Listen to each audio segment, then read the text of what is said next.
Here's your stickers. Okay. I'm expecting one more person. We want to just wait a minute. Can you ladies see me?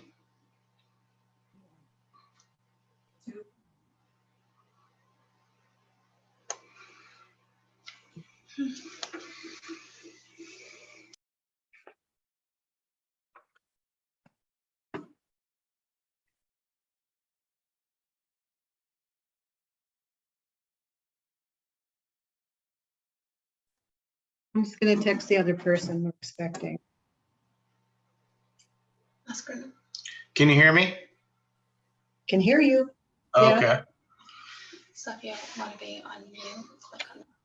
Okay. All right.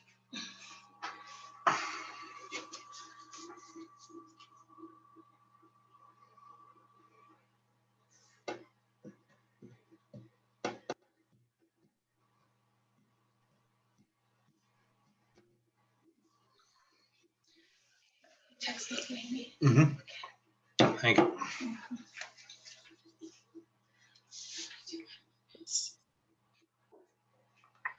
Can't type here on the phone.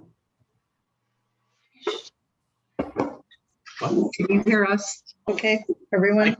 I can hear you. I'm okay. Okay, Jody, I'm expecting another person, but I think we do have a quorum and we can go and get started. So we'll call the meeting to order. I have a couple of points of order that I want to go through real quickly first. But let's go ahead and do a roll call, if you wouldn't mind identifying yourself and telling us where you're from. And let's start with the board. So starting with Carol. Carol Maywood, I'm a board member. Chris. Chris Yack with the Fort Lowell Historic Zone Advisory Board.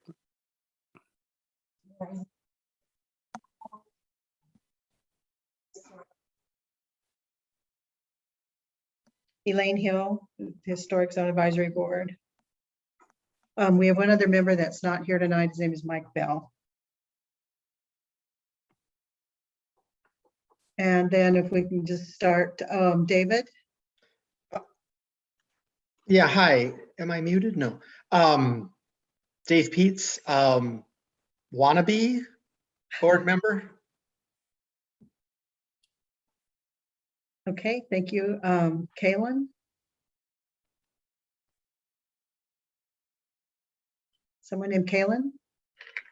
She's muted. Can you hear me now?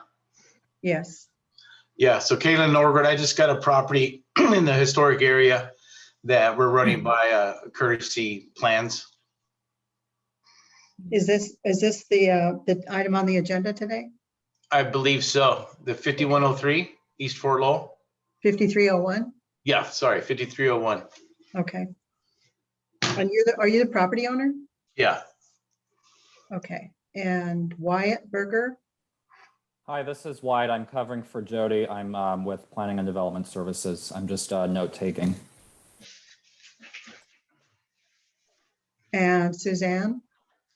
Yes. Hi, this is Suzanne Jacoby with my husband, George, and we live in Hill Farm directly north of 5301 Fort Lowell and are interested in the plans that are being developed there.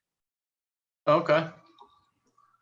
So more or less, yeah, if you like, when you go on the historic set of, you know, all the, huh? Kellen, I'm sorry to interrupt you, but we have to follow the agenda.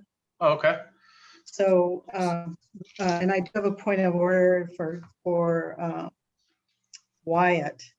There's in our last meeting, either the last meeting or the meeting before, we asked to have board nominations added to the agenda. It was not added. So I'm going to add it at this point, if that's okay with you. That should be fine. I'll run that by Jody later. Okay. And then the next item on the agenda is the approval of the minutes from May 3rd. Are there any corrections to the minutes? This is Carol. I have a couple comments. Go ahead. And on the minutes, when we get to item number 3, I believe it is, and the house on Flacita del Mesquite, a letter from a neighbor was supposed to be read into the record. It was read, but it's not in the minutes, so I don't know if it's in the record. Mr. Philip Zimmerman. And it's also oddly represented there. It says that it represents his concerns about the impact on the neighborhood, when actually it was signed by 12 of the neighbors, and it represents the HOA and those 12 neighbors, their concerns. So it was a little bit misrepresented there, and I think it should be in the minutes if it was read into the record. Carol, would you mind writing those and just emailing them to me so I can email them to Jody? The comments I just made. Sorry? You want me to write the comments I just made? Yeah. Or do you yeah, want me if to you don't mind, resend the just letter jot- from? Yeah, just jot it down. The concern that it was read in the minutes, but you don't see it. It was read into the record, but you don't see it in the minutes. And then the comment the way, about it. the way it was represented was a little bit off. I'll do Okay. that. Yeah, if you wouldn't mind, just jot that down into email, send it to me, and I'll convey it to Jody to correct the minutes. Thank you. Okay, any other comments about minutes?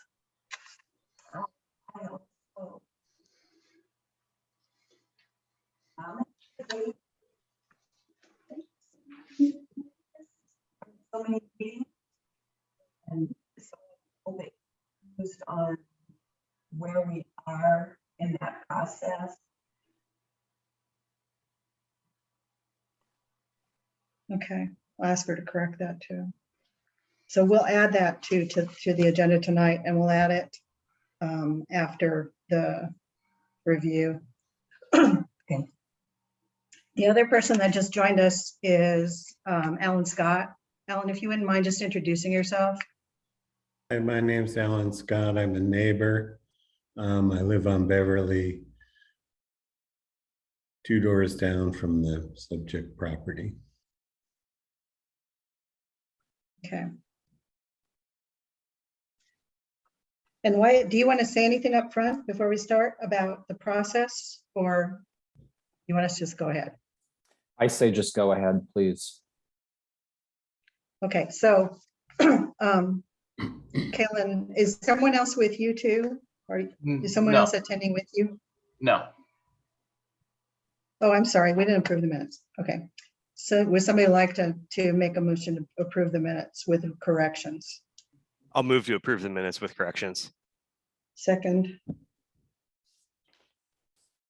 Second. Mary Lou. all in favor? Aye. Any Aye. opposed?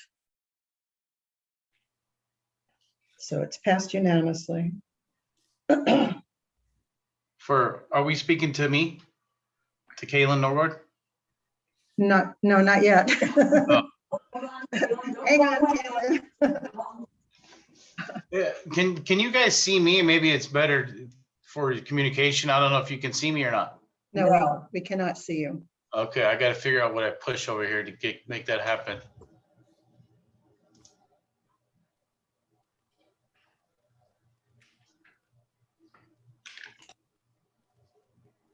So if you see on your screen, there should be a little video camera down in the left-hand corner.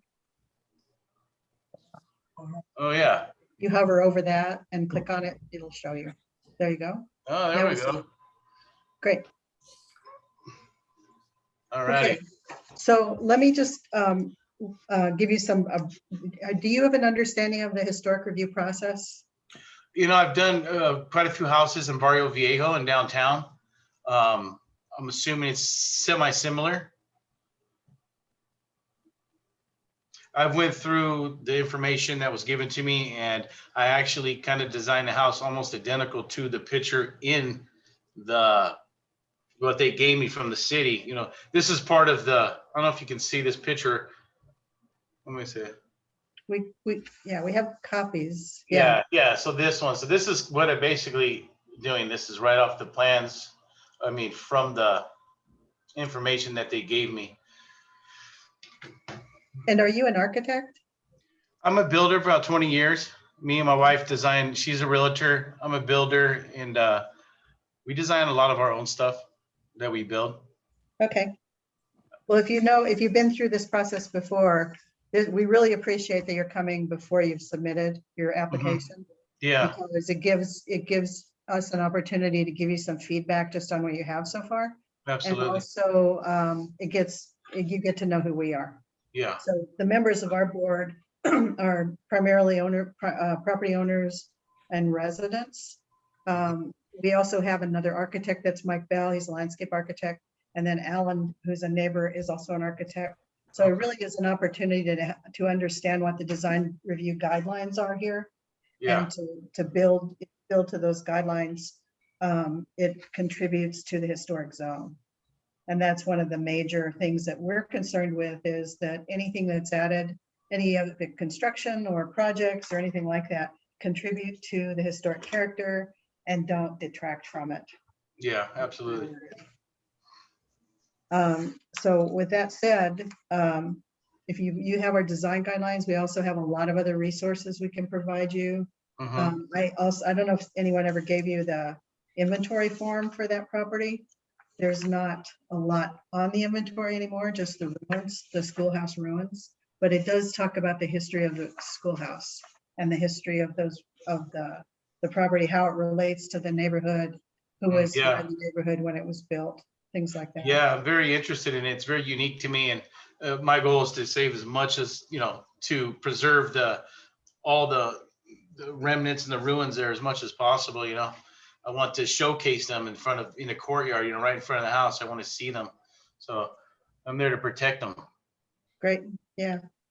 So why don't you go ahead, if you have a presentation, why don't you go ahead and present what you have in mind so far? Yeah, so when we did the last meeting with Barrio Viejo, they had all the stuff I submitted to Jody, and she was showing them. So I submitted everything to them. I don't know if this one's a little different. Like, were you guys able to pull it up? Is anybody showing you guys? We have not seen, no, we haven't seen the application yet. What we have is the concept plan, like just the single 2-page concept plan and some 3D drawings. Yeah, I submitted she asked me to submit some renders. Yeah. Correct.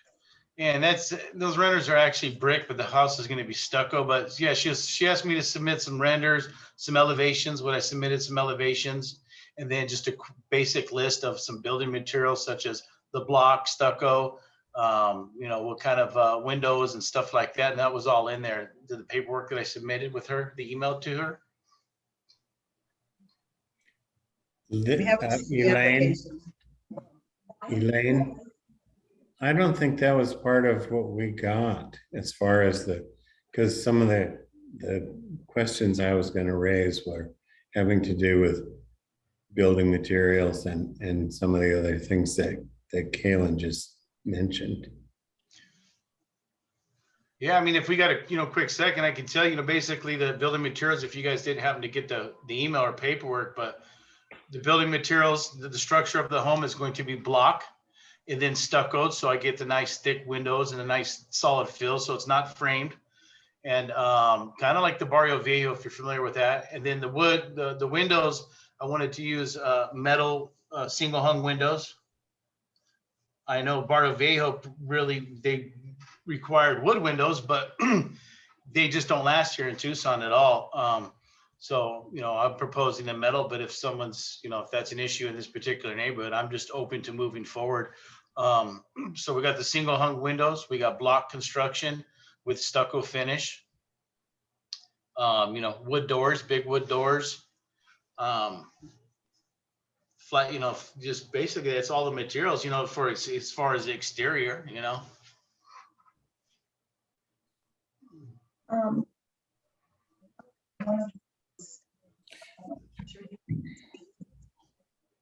I'm sorry, I can't hear you. Just talk right into it. It's hard to hear. Is that better? Nope, a little bit. I don't know. I don't know where. All right, I don't know where. Maybe to your right a little bit. We want to be sure that, the edges are rounded, the colors match. I'm curious about the lentils that you suggested, and what you're thinking about that. The lentils over the windows? Uh-huh, What kind of material you're saying? sure. Yeah, so let me just look at that render. Yeah, so the lentils would be solid wood, for the lentils. I honestly prefer not to even have the lentils, but I want to have the look as much as possible of the actual drawing in the, this. I'm really shooting to make it look like this. But the lentils would all be solid beams. Just a couple of questions. Yeah. In the 3D views, you depicted the front or the south elevation with the kind of the pediment style of window trim in that little sketch that you've held up from the guidelines. Yeah. And then in the drawn elevations, you showed the wooden, like a 6x8 lintel. So there's either approach is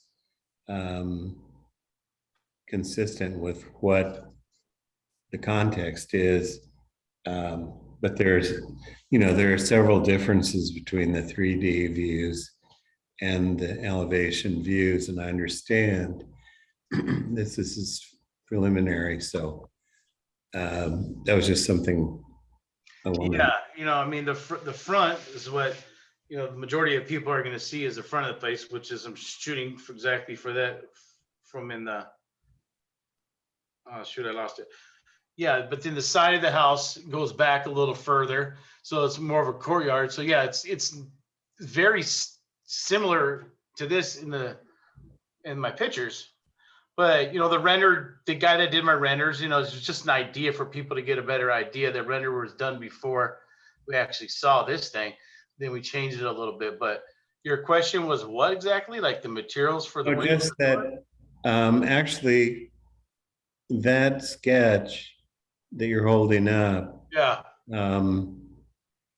shows two different treatments at the openings. On the right-hand side, looking at it from where I am, there's a pediment, a little peaked roof over. Yeah. Okay. Yeah. I see what you're saying. And on the wing, there's lintels. Either one is consistent with the look I think that most people would be after. Yeah. I understand you're sorting all this stuff out as you design it, so Yeah. I just wanted to bring that up. Yeah, no, I appreciate that. I do see that difference. Yeah, that would be more like a window. I'm hoping to get, if you guys are seeing any red flags or anything that I should address now before my architect moves in too much further forward, is kind of what I'm here for in a sense. But I'm, after reading through all the guidelines and everything of, what they require, building materials and the looks and, unfortunately this neighborhood, behind my wall is like track homes and, there's a variety of stuff in the neighborhood, but I want to hopefully keep it more of what it should be, for me, that's where the value is in the history. So that's what I'm shooting for. And it's very simple style homes in a sense. You got your walls and some simple, beautiful windows and doors, I understand. I have some questions, not for you, but for Elaine, I guess, or the staff, which is, you may have studied the process enough to know that in the historic district, they have what they call a development zone. And it has to do with, if your property is in the middle, it has to do with what is the structure to neighboring to one side and what is the structure neighboring to the other side. in some cases, what is the structures across the street? And so Elaine, do you know what the development zone is for this project? I haven't seen it on that. I saw it noted here somewhere, but, oh, it's just in a tiny little spot about where the property is located. But the development zone, because it's central, it's not on a corner. It's probably the immediate adjacent properties and across the street, right? So across the street is a mixture of historic buildings or vacant property. And Yeah. then like Yeah. Kaylin was saying, some 1960s houses that are not in the district. Right. Do you know if, Elaine, if the structure to the west of the project, which is the Palm Literature Mission, Mm-hmm. is that in the district? It's not in the historic zone, but across the street No, from I'm that is sorry. directly across. The Palm is not in the historic zone, although it should be. Because It should be, because it's that used to also, be, it's a 1905 building originally. it was and a then- Methodist church at one time. Yeah, it was a church. It was, and now it's, you know, it's still, it was the Fort Lowell Union Church. So I think, Kellen, the best thing for you is if we provided you with some context for that property. So across the street from the Palm is the San Pedro Chapel. That's a national and state historic landmark. Yeah. The Palm is a 1906, I think, building that was the Fort Lowell Union Church. Okay. The house adjacent to your east was the teacher's house for the Fort Lowell School. Okay, cool. So that's your development zone. And I think if you think about it in that context, Mhm. then you might want to adapt your architecture to that too, because that school, although we don't have a picture of it, although we don't have a picture of the Fort Lowell School, is probably in that same era. They're adobe buildings. They had gabled roofs. They were kind of transitional as far as the era of architecture in Tucson. And I don't know how many of you are aware that the lot, you know, there's the structure that is on the south, on the east end of the lot. Yeah. So That's that is not mine. That's Right. not part of my lot.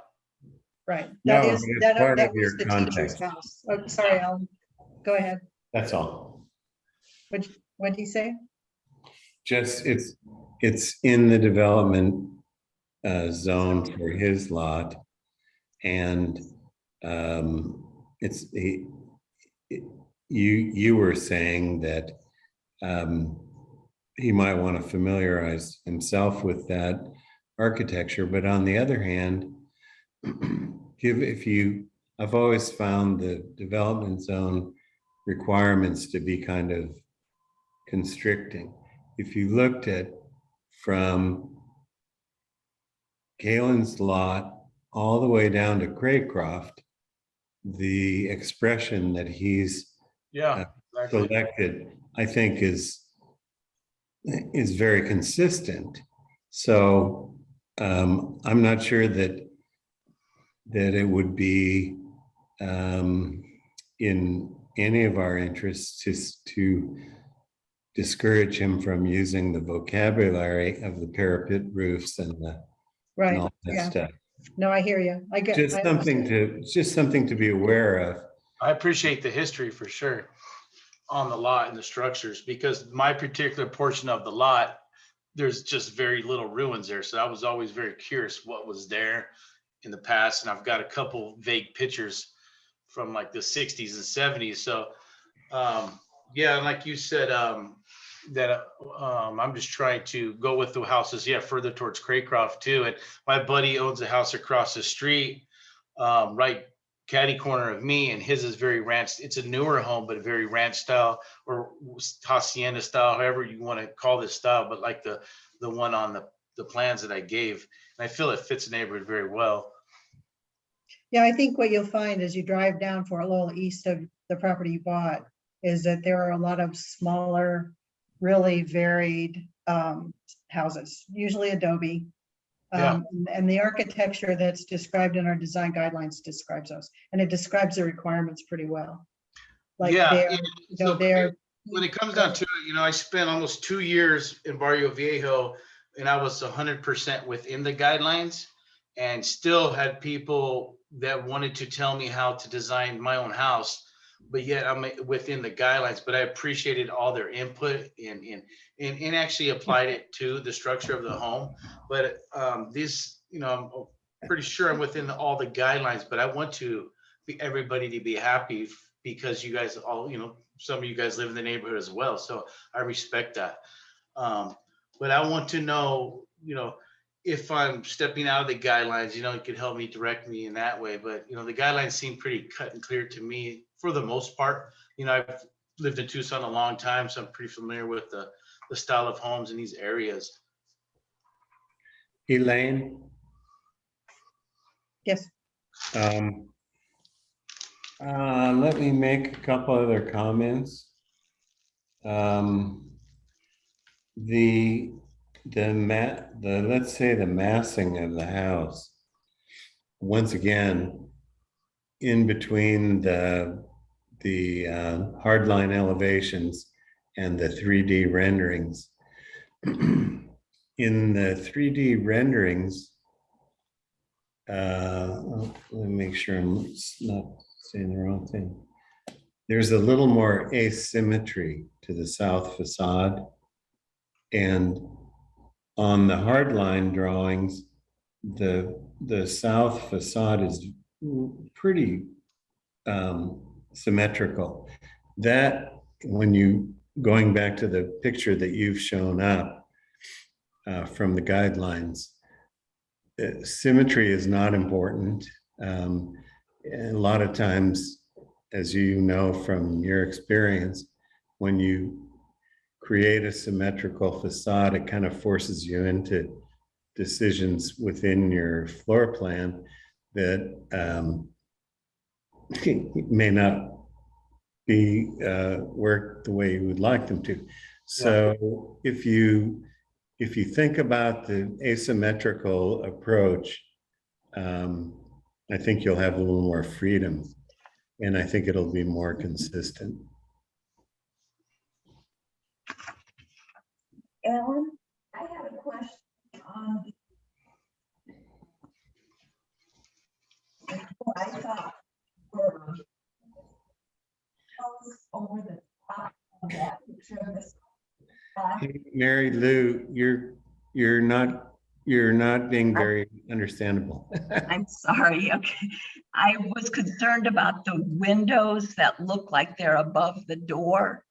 And I think they're parapets or beams coming through, and not windows. Is that what you see in that picture? Or is that what you meant? No, I think those are clear story windows over what I took to be an elevated space, like a great room or something. It's for sunlight in that grate over the higher portion of that center of the house. And one of the things that I think is that if that higher wall is sufficiently back from the southernmost wall, the front facade, when you stand on Fort Lowell, they're not going to dominate your view the way they do when you look at an elevation. Would you say?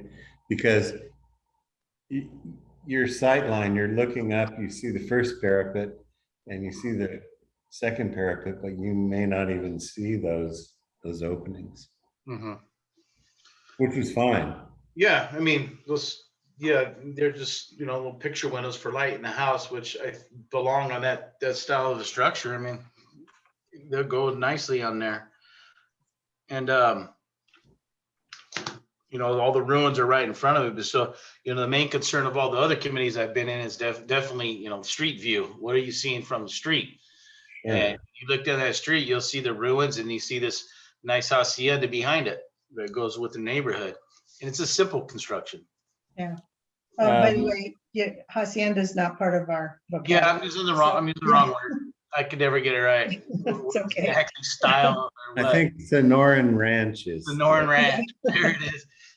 There you go. Elaine, may I make another comment? Please do. Yeah, go ahead.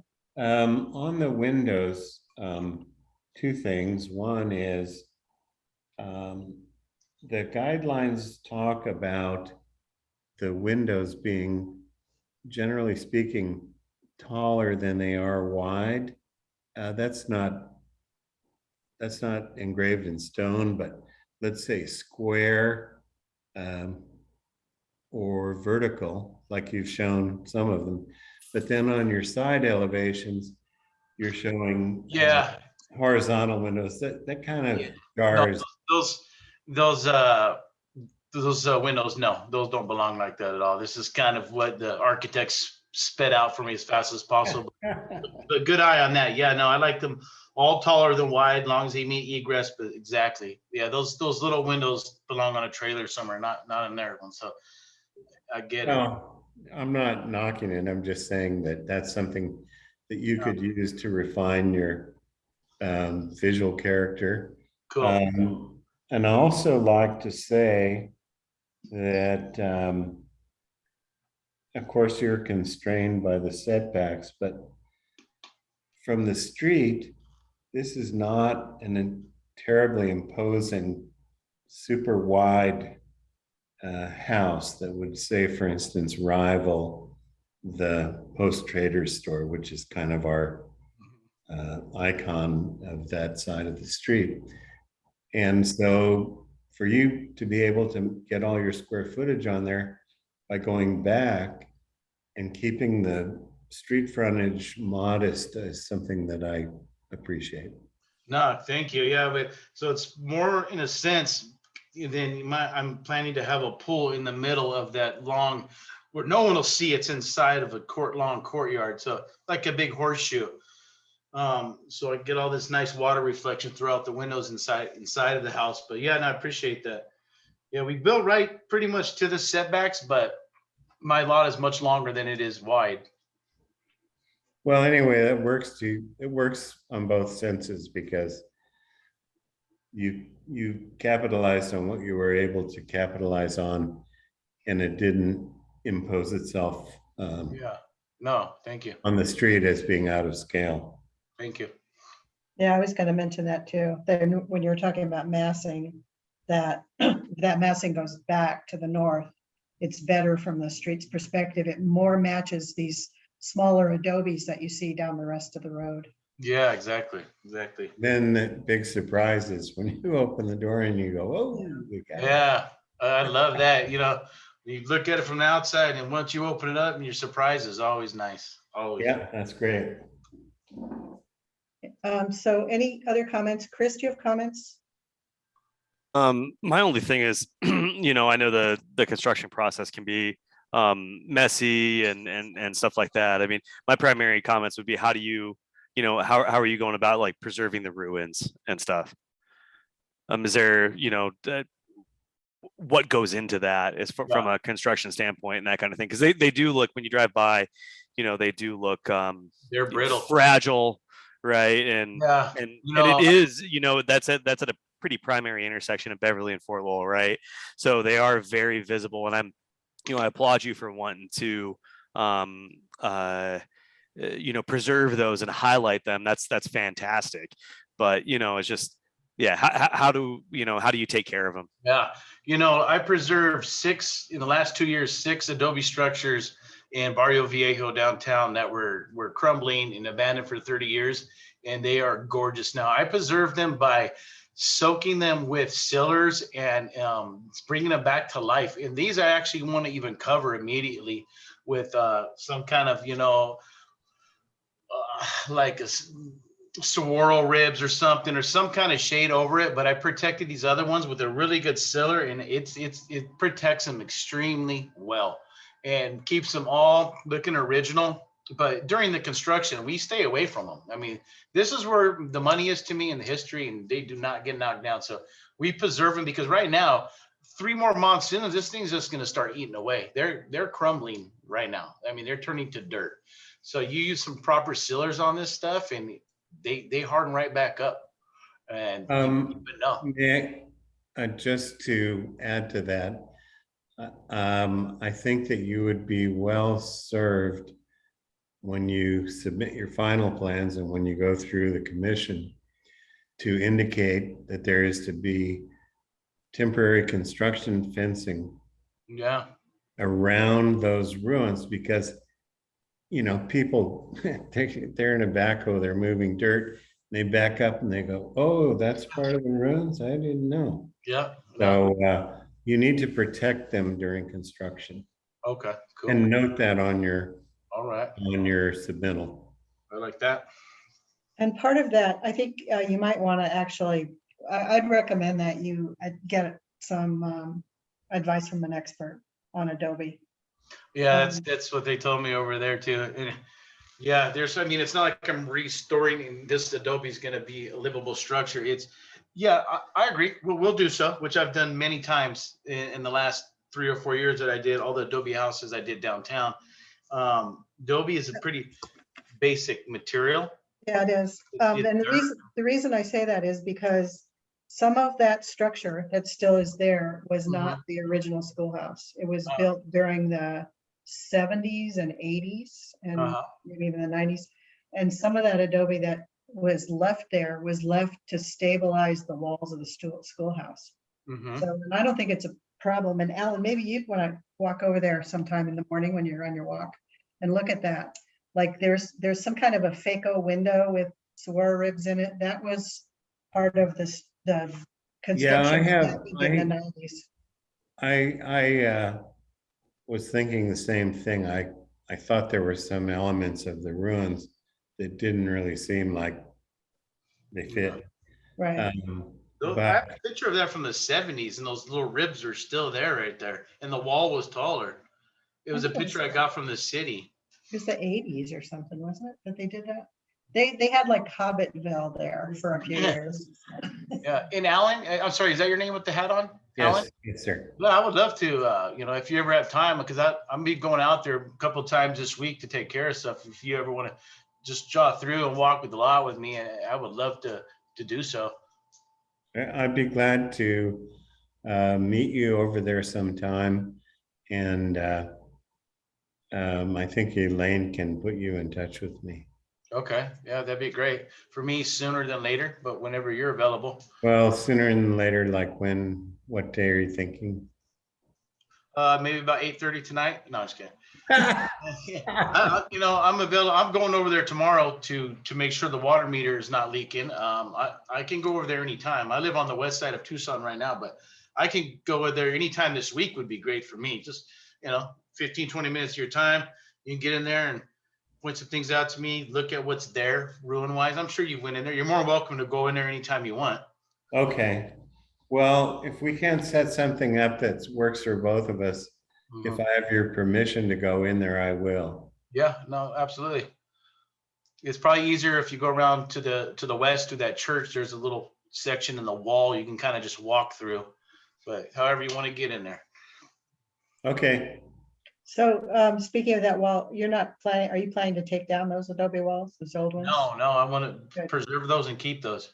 Good. And I'm going to be putting up a wall down the half section for where my lot is, and I want to mimic the walls, with the mud and stuff. Well, if you get a good source of Adobe, tell David, because he needs that too. Yeah, and it's there's a couple ways to match them really nicely with actual material that lasts a long time in this weather, but yeah, it's tricky. Even though it's just mud and hay and some horse poop, but I got some Adobe houses downtown and it just got all kinds of stuff in it. They're really neat. The other thing that I would like to point out, just is back to the guidelines, height. There's a height restriction. Correct. 16 feet. Be aware of that. Yeah. Okay.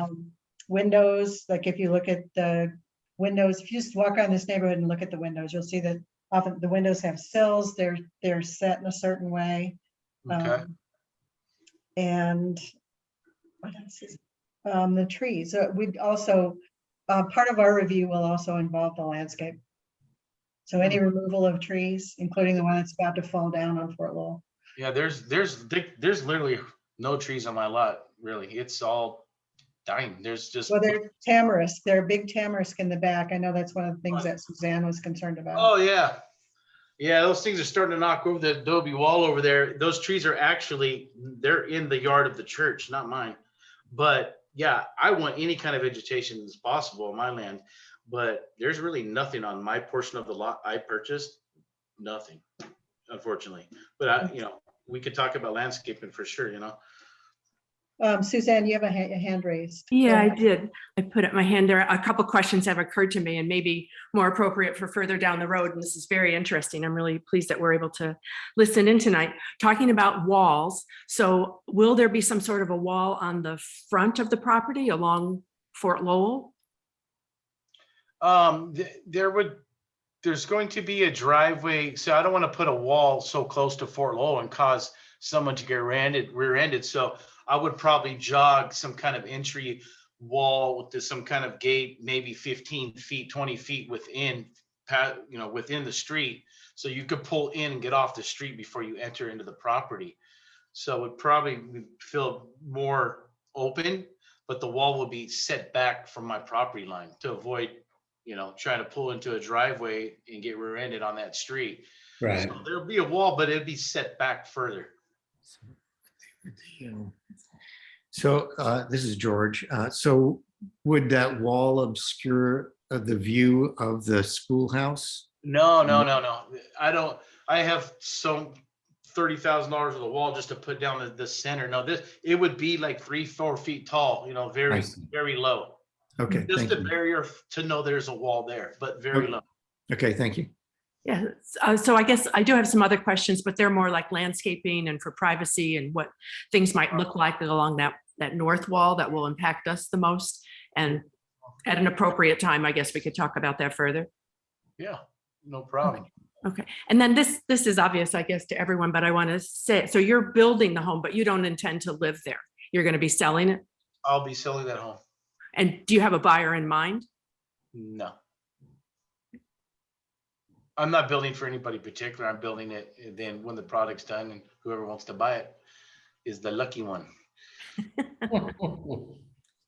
Yeah, to go back to that question about front walls, just to let you know, that property is probably eligible for National Register as it is with a ruin. Uh-huh.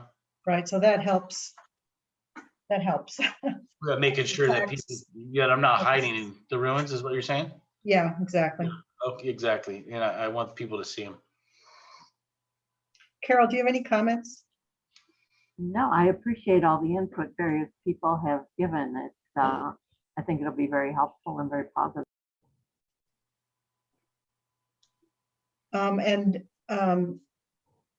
Kaylin, we do have, like I said, we have the inventory form. It's a draft updated inventory form for that property that talks about the history a lot. And that's something that I think you'll want. Yeah, that'd be great. Is that something I'd just pick up or can be emailed to me? No, Or I can email it to you. If you okay. want. Yeah, that'd be great. Do you have my email address by chance? I don't. You ready? Yep. It's CAELIN765@gmail. Okay. So my first name 765@gmail. Great. Well, thank you. Anything else on this topic? This is courtesy review, and what is the structure for future review? Do we get to torture Kaylin again, or Oh, is we do, it going yeah. through the? And then the commission gets to torture. I was just reading our design guidelines about what an easy process it is.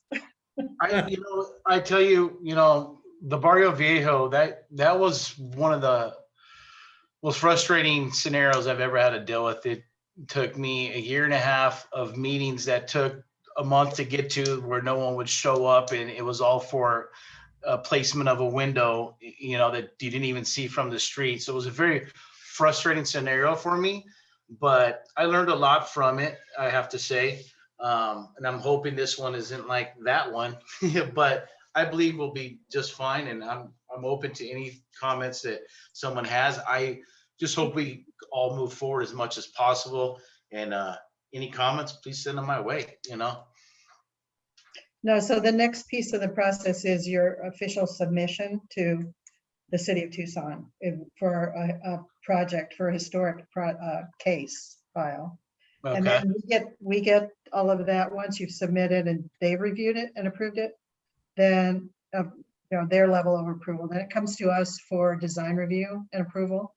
And our approval is about the design guidelines. So Okay. that's the design, the setbacks, the landscape, everything about height, windows, colors. And the more specific you are, the better off you are, because then you don't have to go back again, and we don't have to go back and ask you for more. Yeah, sometimes for me, when I build, as I build, a lot of times, as we build, the home or the land or the area will kind of tell us how to build, so for me to pick a color now, things change, but we'll just have to play as we go. But usually things don't change much, but a lot of times when I build, wherever I'm building actually will kind of dictate as we go, so, but I could pick out, the neutral colors and stuff like that. I'll give as much detail as I can to help everybody understand and move forward. So yeah, and then next, after our approval, it goes to Sunbeam Historical Commission for their approval, and then it goes for signature back to the planning director. Yeah, so I mean, my architect was trying to get something submitted with the city just to get the ball rolling, and then obviously it has to be approved by all the committees first. I get it. And if you have any questions, feel free to ask me or ask Jody. Yeah. And about the process. Elaine, what's the best way to get a hold of you? I'll send you this inventory form, and you'll have my email. Okay, awesome. All right, yeah, I appreciate anything that could help the process, because we all know there's a limited time. That's the most valuable thing that we have, and I don't want to waste any of it. Time is money, so whatever we can do to move forward, that's what I like. Good. Okay, well, thank you. Again, we appreciate the courtesy review. I think it saves us all time. Okay, great. I appreciate all your time. You guys have a great evening. Thanks. I'll be looking out for that. Thanks for your thoughtfulness and open dialogue. It's very appreciated. Yeah, you seem like an interesting guy. I would love to meet you when I get over there. So maybe I'll see you over there sometime. Okay. All right, you guys have a great one. Thank you. Bye. Thank you. And Ellen and Jacoby's, you're welcome to stay, but the rest of it's just our business. Okay. I got my grandbaby upstairs. I got to go get her. She's the cutest. So you guys have a good evening. You too. Thank you. Okay, bye, everybody. Thanks. Okay. No action, Wyatt. We didn't take any action, just courtesy. Sounds good. Thanks, Elaine. Okay, so next on the agenda. Hey, Ellen. All to the Elaine, I'm audience. sorry. The audience just left. Oh, Elaine, could I just, a quick question? What, relative to our previous discussion, do we have any sense of what is happening with the B part of that lot, the next door lot where the schoolhouse is in fact located? Any sense No, of what's happening with that? I have not heard. He came and cleaned it up a bit. He had a dumpster over there for a week or so. He being the owner. The owner.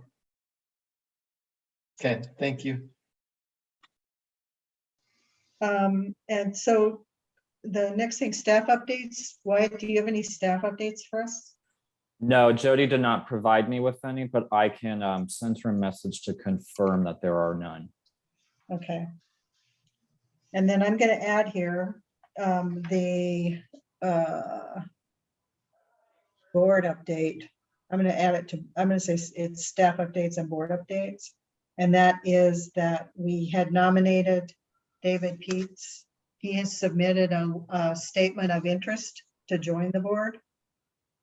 And he has. And so we have, if we have it, I think we just take another vote. Let's just do it again, just in case, because it's not any of the records. So if someone wants to formally nominate David to join the board, they make a motion. This is Carol. I'd like to nominate David Peak to join the Fort Lowell Historic Zone Advisory Board. I'll second that motion. Chris? Yep. Okay, so all in favor, Mary Lou? Aye. Chris? Aye. Carol? Aye. Elaine? Aye. So we'll get that in process and hopefully it won't take very long. Future agenda items. Does anybody want to add anything to the agenda for next time?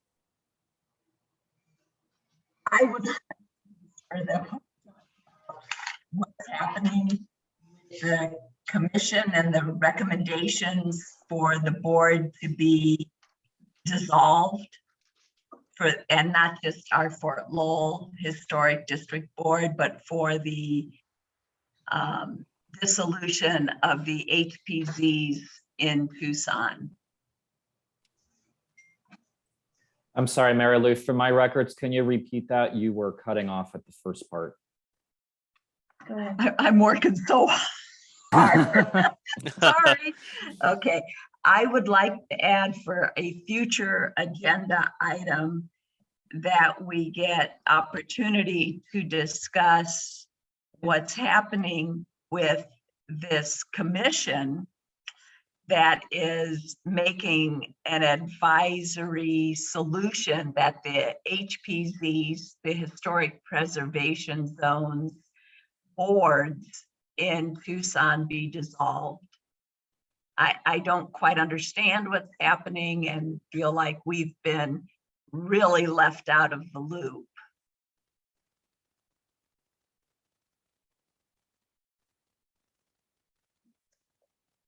So I can add a little bit to that, the updates that you've been hearing from Jody about the separation between the Tucson and Pima County Historical Commissions, that there will be a Tucson Commission and a Pima County Commission. As part of the last stakeholders meeting, there was an announcement that they are considering dissolving the Historic District Advisory Boards. And just to simplify the process. And there's quite a bit of outcry about that among the advisory boards. But it has not been presented to any of the advisory boards yet. And so this is what Mary Lou's asking for, is a discussion among this group with the city of Tucson and a presentation. I mean, really, we really want to know what's going on and what their timeline is for the recommended implementation of the dissolution of the commission and how we fit into that process.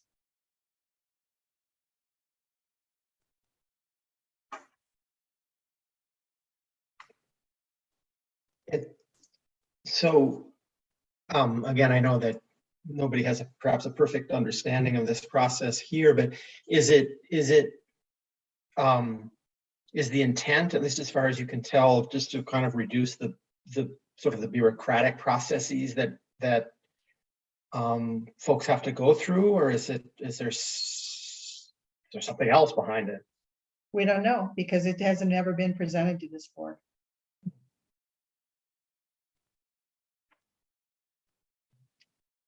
Been presented to stakeholders, but not to the boards. So that's what we're asking for. That's what Mary Lou is asking for. She heard about it.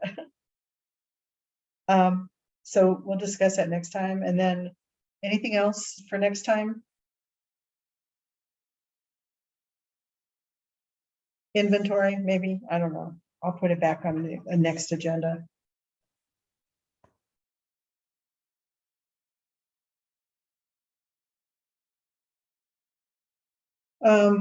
Is there a motion to adjourn?